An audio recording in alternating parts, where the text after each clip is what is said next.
ይህን የመሰለ ድምፅህን ይዘህ እኔ ጌታ መቤትን ትክዳት። እሷ ማሪ ናት፣ ትምርሃለች። ተመለስ እያለቀስኩ ነው አባዬ፣ ድምፅህ እያናፈቀኝ ነው። ምን ላድርገው? ምን ላድርገው? እመቤቴ ትመልስህ፣ እመቤቴ ትመልስህ ወደ ድሮ ሃይማኖትህ፣ ወደ ድሮ ሃይማኖትህ ወላዲተ አምላክ ትመልስህ። በጣም ነው የምወደው አባዬ። እስኪ ክፈቱት። አሁን እሱ ነው ያለ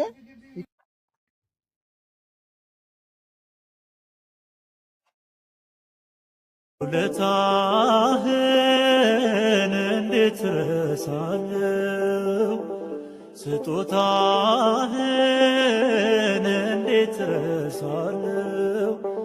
የኔ ጌታ ገና ዘምራለሁ። የኔ ጌታ ገና ዘምራለሁ።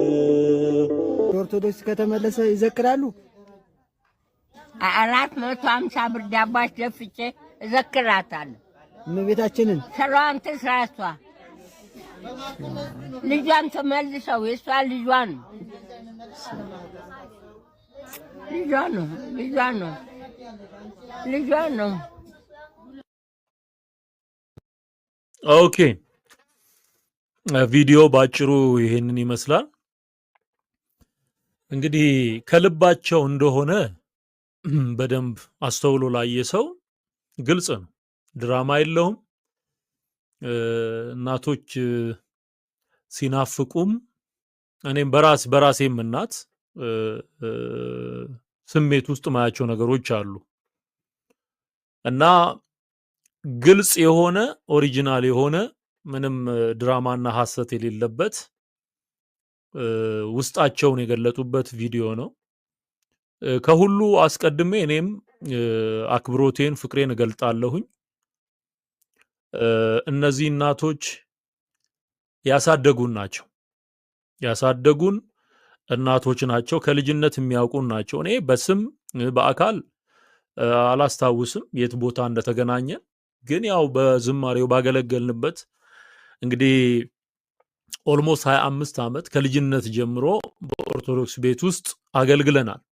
እኔ ከድቁና ጀምሮ ገና 13 14 ዓመት ሆኜ ነው ስቀድስ መዝሙር ስዘምር ሳስተምር የነበረው እና እኛ እንኳን ባልገባን ዘመን እግዚአብሔር መንፈስ ቅዱስ ለሕዝቡ የሚጠቅም በጣም መልካም የሆነውን የምስራች ምንም እንኳን የተቀላቀሉ ነገሮች ቢኖሩም ግን አስደናቂ የሆኑ ዝማሬዎችን ሰጥቶኝ ስዘምር ነው ያደግኩት እና እዛ በኖርንበት ዘመን ሊሻር የማይችል ትዝታ አለ፣ ሊጠፋ የማይችል ትዝታ አለ እና ይሄ ውስጣቸውን ይኮረኩራቸዋል እና ደግሞ የሚያዩበት አንግል ከሃይማኖት አንጻር ነው።